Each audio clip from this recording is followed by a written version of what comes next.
नमस्कार, मैं ज्योति श्रीवास्तव। आप देख रहे हैं सी न्यूज भारत। न्यूज बुलेटिन में एक बार फिर से आप सभी का स्वागत है।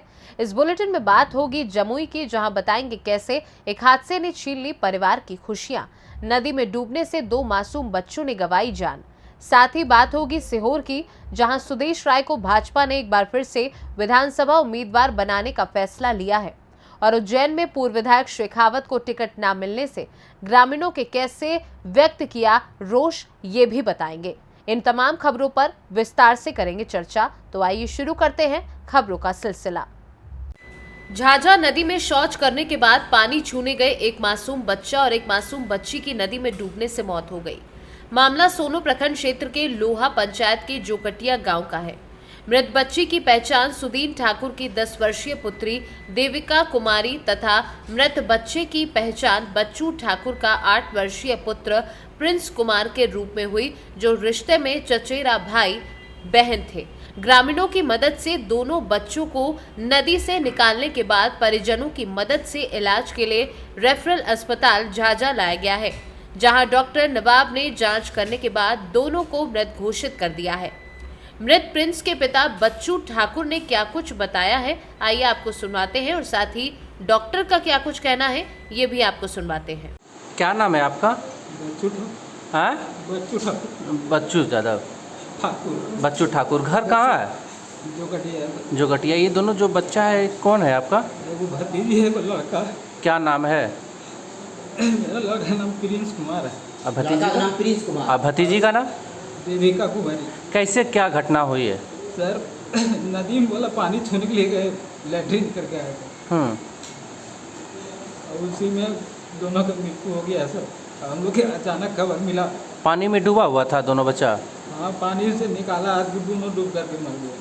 अच्छा, ये घर से आपकी दूरी कितनी दूरी पर रही है नदी? घर से दूरी बहुत है सर, घर से बहुत दूरी है। और दोनों बच्चा और बच्ची पढ़ती करती थी क्या? पढ़ाई भी करती थी? पढ़ाई भी करता था। क्लास में पढ़ते थे। गांव के स्कूल में क्या? गांव के स्कूल में अभी बाजार उजार पूजा लेकर के आया होगा, और लैट्रिन करके साइड में पानी छूने के लिए गया, उसी में डूब गया। डॉक्टर साहब, बच्चे की स्थिति दोनों क्या? दोनों बच्चे जो है ब्रॉड दोनों बच्चे जो है ब्रॉड उनका ना हार्ट बीट लंग्स किसी तरह रिफ्लेक्स नहीं है, नो एनी रिफ्लेक्शन बॉडी में किसी तरह का कुछ। क्या अस्पताल लाने से पहले से ही लगता है कि आधा घंटा या 20 मिनट। जमुई से सी न्यूज संवाददाता वीरेंद्र कुमार की रिपोर्ट। जमुई जिले के गिद्धौर थाना क्षेत्र के केतरू नवादा गांव में देर रात्रि एक विवाहिता की ससुराल वालों द्वारा गला घोंटकर हत्या कर दिए जाने का एक मामला प्रकाश में आया है। जानकारी के अनुसार बेगूसराय नगर थाना क्षेत्र के विशनपुर चांदनी चौक गांव निवासी राजा दास की पुत्री डिम्पल कुमारी का विवाह बीते 6 माह पूर्व 14 अप्रैल को लखीसराय जिले के अशोक धाम मंदिर में हिंदू रीति रिवाज से परिजनों की रजामंदी के साथ केतरू नवादा गांव निवासी स्वर्गीय बमशंकर वर्णवाल के पुत्र सनी कुमार के साथ हुई थी। उक्त विवाहिता अपने सौतेले ससुर उमेश वर्णवाल, सास ममता देवी व अपने पति सनी कुमार के साथ राजी खुशी रह रही थी। घटना को लेकर मृतक युवती डिम्पल के पिता राजा दास ने बताया कि मेरी पुत्री द्वारा 2-3 महीने से फोन पर ससुराल वालों द्वारा बतौर 2 लाख रुपए दहेज के मांगे जाने एवं मानसिक एवं शारीरिक रूप से प्रताड़ित करने की बात करती थी। आगे उन्होंने और क्या कुछ जानकारी दी है, आइए आपको सुनवा देते हैं खुद उन्हीं की जुबानी। घटना कैसे पता चला आप लोग को? ये घटना हमें थाना से चौकीदार जी से फ़ोन किए थे। उन्होंने हमें फ़ोन किया कि जो आपका यहाँ पर जो लड़की हैं राजा दास जी का, जो बिशनपुर में उनका शादी जो हुआ था, डिम्पल कुमारी को यहाँ पे लोग मार दिए हैं या फांसी लगा के इनको रात में। सुबह में हम लोग गए वहाँ पर, खोल के वहाँ से लाए हैं। थाना पर लाश रखा हुआ है, आप लोग आइए और लाश को रिसीव कीजिए और क्या करना है आप देख लीजिए। हम लोग यहाँ जब आए देखे यहाँ पर गला घोटा हुआ था, रस्सी से मतलब उसमें गला में फंदा लगा हुआ था, और उनको हम लोग एप्लीकेशन दिए यहाँ पे। फिर यहाँ से पोस्टमार्टम के लिए ले गए। पोस्टमार्टम करके यहाँ पर आए।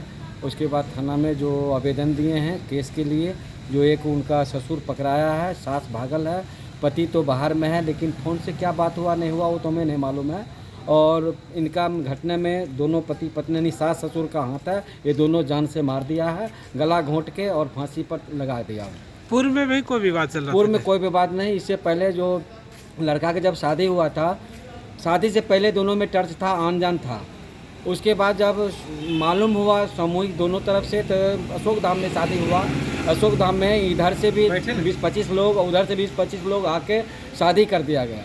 शादी करने के बाद पूर्व अभी 2-3 महीना पूर्व पहले से ये लोग दहेज प्रताप की बात की थी, जो हम लोग को 2 लाख रुपया और मोटरसाइकिल 2 चेन 2 मतलब लड़की को सिखाती थी ये लोग। वो लोग मतलब मायके में अपना माँ बाप से बोलते थे और कहते थे ये लोग हमको गाली गलौज करते हैं, पैसा जो है वो दीजिए। इनको टाइम भी लिया गया था कि हम जनवरी में जो भी हमको पैसा आएगा हम आपको जनवरी में जो जहाँ तक होगा हम दे देंगे। उससे पहले ये लोग जो है से जान मार के ख़त्म करें। बिहार से सीनू संवाददाता बीरेंद्र कुमार की रिपोर्ट। मध्य प्रदेश में विधानसभा चुनाव को लेकर सरगर्मी तेज है। सोमवार को चुनाव आयोग ने आचार संहिता लगाई है। वहीं भाजपा ने विधानसभा चुनाव की चौथी लिस्ट जारी कर दी है, जिसमें लगातार 2 बार जनता का आशीर्वाद देकर चुनाव में विजय श्री प्राप्त करने वाले भाजपा नेता सुदेश राय का टिकट फाइनल किया है, जिसके चलते भाजपा कार्यकर्ताओं में जश्न का माहौल है।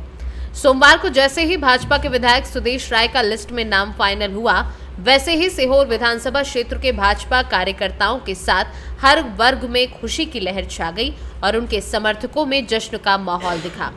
इस मौके पर भाजपा कार्यकर्ताओं ने शहर के लीसा टॉकीज परिसर में बने सीहोर विधानसभा के विधायक कार्यालय में पटाखे फोड़कर खुशी का इजहार किया।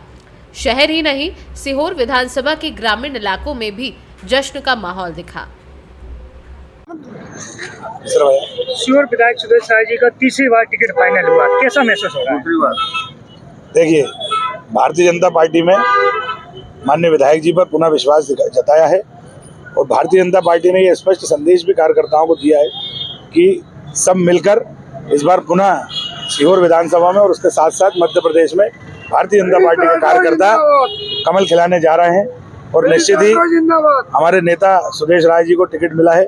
कार्यकर्ताओं का आप इस चौराहे पर देख सकते हैं, कार्यकर्ताओं का मनोबल बहुत ऊंचा है और निश्चित ही पिछली बार 21,000 से सीहोर विधानसभा कमल का फूल खिला था और मैं हमेशा ये बात कहता हूँ, कई दिनों से ये बात कहता हूँ कि इस बार कार्यकर्ताओं ने ये ठाना है कि 51,000 से सीहोर विधानसभा कमल के फूल को जिताना है। सर, पार्टी ने एक बार आपको फिर मौका दिया है, कैसा लगा? सर्वप्रथम मैं आपके माध्यम से हमारे प्रदेश के मुखिया माननीय शिवराज सिंह चौहान जी को, हमारे प्रदेश अध्यक्ष माननीय वीडी शर्मा साहब को, पूरी संगठन को बहुत बहुत धन्यवाद करता हूं कि मेरे पर तीसरी बार विश्वास करा है। मैं विश्वास दिलाता हूं कि मैं उनके विश्वास पर खरा उतरूंगा और सीहोर की जनता के आशीर्वाद से प्रचंड बहुमत से भारतीय जनता पार्टी को जीत दिलाऊंगा। सर, अपने कार्यकर्ताओं के लिए कुछ? कार्यकर्ता मेरे कार्यकर्ता नहीं, देवतुल्य है। उन्हीं की आशीर्वाद से मैं पिछली 2 बार से जीत रहा हूं और ये वाली जीत भी मेरी जीत नहीं, मेरे देवतुल्य कार्यकर्ताओं की जीत होगी। उन्हीं की मेहनत से मैं तिबारा जीत के आऊंगा। सर, आपको राज्य मंत्री का दर्जा प्राप्त हुआ है और विधायक जी साथ में विधायक जी को टिकट, कैसा लग रहा है? ये सीहोर जिले के लिए बड़े गौरव की बात है और खासतौर से हमारे मध्य प्रदेश के जननायक माननीय मुख्यमंत्री जी और भारतीय जनता पार्टी के प्रदेश संगठन के अध्यक्ष श्री वीडी शर्मा जी और पूरे संगठन की ओर से पार्टी ने दायित्व मुझे दिया है। निश्चित रूप से मैं पार्टी की भावना के अनुरूप पिछड़े वर्ग के उत्थान के लिए भारतीय जनता पार्टी के लिए निरंतर सेवा के रूप में काम करने का प्रयास करूंगा और जो भी निर्देश पार्टी के होंगे उसका पालन करूंगा। जहाँ तक सुदेश राय जी का सवाल है, सुदेश राय जी सीहोर में इस बार तृतीय बार एक सीहोर विधानसभा में नया इतिहास बनेगा और मुझे आशा ही पूर्ण विश्वास है कि पिछले चुनाव की बनस्पत इस बार और अधिक मतों से भारतीय जनता पार्टी का विजय श्री का वर्ण होगा और पूरा मध्य प्रदेश में भारतीय जनता पार्टी की सरकार बनेगी। मैं मेरे युवा साथियों को, मेरे कार्यकर्ता बंधुओं को बहुत बहुत धन्यवाद देता हूँ, बधाई देता हूँ। सर, सीहोर के लोगों के लिए आप कुछ कहना चाहेंगे? सीहोर के लोगों के लिए मैं सौभाग्यशाली मानता हूँ कि जिस प्रकार पिछले विगत 10 वर्षों में श्री सुदेश राय जी ने सीहोर विधानसभा को विकास की ओर ले जाकर जो ऊंचाइयां प्राप्त की है, सीहोर विधानसभा चौर जो विकास हुए, तो उसमें कह देंगे सीहोर के लोग भी हम बहुत भाग्यशाली हैं कि भारतीय जनता पार्टी ने हमें ऐसे वैभवशाली और जागरूक विधायक हमें जो दिया है, जो अपनी मिलनसारिता, अपना व्यवहार और अपने प्यार और उनकी सक्रियता से सीहोर विधानसभा ने आज जो विकास की ऊंचाइयां प्राप्त की है, उसके लिए हम सभी गौरवशाली हैं और हम बहुत बहुत बधाई के पात्र हैं। सीहोर से सी न्यूज संवाददाता रजनी राय की रिपोर्ट। विधानसभा चुनाव को दृष्टिगत रखते हुए पुलिस अधीक्षक सीहोर मयंक अवस्थी के निर्देश अनुसार अतिरिक्त पुलिस अधीक्षक सीहोर गीतेश गर्ग के मार्गदर्शन में जिले के थानों द्वारा अपने अपने थाना क्षेत्र में कानून व शांति व्यवस्था बनाए रखने हेतु पुलिस ने फ्लैग मार्च निकाला। उक्त फ्लैग मार्च थाना क्षेत्र के संबंधित अनुभाग प्रभारी के नेतृत्व में संबंधित थाना प्रभारी एवं थाना तथा विशेष सशस्त्र बल पुलिस लाइन के बल के साथ थाना क्षेत्र के प्रमुख चौराहों, बाजार तथा संवेदनशील इलाकों से निकाला गया। इसके अतिरिक्त विधानसभा चुनाव के मद्देनजर जिले की सभी सीमाओं पर एसएसटी एवं एफएसटी तैनात की गई, जिनके द्वारा जिले की सीमा में प्रवेश करने वाले सभी वाहनों की सघन चेकिंग की जा रही है तथा वाहनों पर लगे अनाधिकृत नेम प्लेट एवं हूटर भी निकाले जा रहे हैं।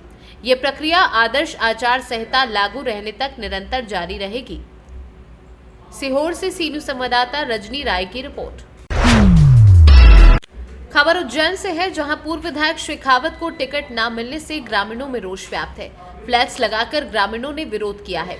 ग्राम पंचायत नायन में ग्रामीणों ने कहा कि दिलीप शेखावत नहीं तो वोट नहीं, तो वही कंथार खेड़ी, कुटलाना, बंजारी में उठे फ्लैक्स के माध्यम से लिखी बात। ग्रामीणों ने कहा पूर्व विधायक को टिकट नहीं तो काटेंगे वोट। ग्रामीणों ने कहा अगर दिलीप शेखावत को टिकट नहीं तो काटेंगे वोट। आज हम ग्राम नायन के सभी नागरिक इसलिए एकत्रित हुए यहाँ पर कि हमारे अभी हम बीजेपी से जिनको टिकट दिया गया है, वो अभी जो परसों के दिन आए थे और उन्होंने जो सक्रिय कार्यकर्ता है उनको भी फ़ोन नहीं लगाया। जो सदस्य है अपनी रसीद कटवाते हैं उनको भी फ़ोन नहीं लगाया। तो ऐसी क्या नाराज़गी थी और दिलीप शेखावत को टिकट क्यों नहीं दिया गया, और उनके साथ में जो भूमाफिया वगैरह सभी जो है, तो वो क्या गारंटी ले रहे हैं कि हम यहाँ पर इनको टिकट नहीं कटेगी तो हम बराबर साथ देंगे और जिता के लाएंगे। और हमारे यहाँ पर दिलीप शेखावत जी अभी जो वर्तमान में जो बाढ़ आई है, नदी की जो बाढ़ आई थी और गाँव में पानी घुसा है, तो हमारे यहाँ पे एकमात्र दिलीप शेखावत जी आए थे या दिलीप गुजर जी आए थे। उसके बाद दिलीप शेखावत जी के लड़के भी अजय सिंह जी भी यहाँ पे दूसरे दिन आ गए थे। लेकिन तीसरा अगर बीजेपी ने तो पहले से ही कह थे कि हमने हमारे नेताओं को कह दिया है जिनको हम टिकट देंगे, तो क्या इनको नहीं बोला गया था? ये बड़े अधिकारी भी बताए कि अगर इनको बोला गया था तो फिर इनको सक्रिय रहना था। ये जो जिला अध्यक्ष जी है बहादुर सिंह जी बोरमुंडला, उन्होंने पहले कह दिया कि जिनको टिकट देंगे, जिनकी कट रही है और जिनको देना है, हमने उनको सतर्क कर दिया है कि आप मैदान में उतर जाइए। तो फिर ऐसा क्या कारण था कि तेज बहादुर सिंह जी मैदान में नहीं उतरे थे? क्या इनको पता नहीं था? और अगर पता था तो जो वर्तमान में बाढ़ आई थी इसमें क्यों नहीं आए? और अभी भी जो आए थे तो उन्होंने किसी से पूछा है? हमारे यहाँ कम से कम 20-25 मकान जो डूब गए और आज खंडर हो गए। कच्चे मकान थे, उनमें पानी घुस गया, कितने के गेहूँ खराब हो गए, सोयाबीन खराब हो गए, उनके खाने के लिए अनाज नहीं है, वो गेहूँ खरीद के ला रहे हैं। लेकिन किसी ने पूछा यहाँ आकर के कि आपका क्या क्या नुकसान हुआ? जनता पार्टी बूथ जीतो चुनाव जीतो, ये मतलब भारतीय जनता पार्टी का नारा है। तो मैं बूथ समिति अध्यक्ष हूँ।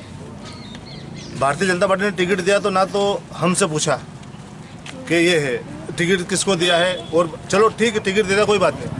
अगर कैंडिडेट आया है तो कैंडिडेट को ये पूछना चाहिए कि भारतीय जनता पार्टी का कौन सक्रिय कार्यकर्ता है। और इस बूथ पे बूथ अध्यक्ष, हम 2 बूथ अध्यक्ष हैं, हमारे से किसी से को मालूम ही नहीं कि भारतीय जनता पार्टी का कौन कैंडिडेट है।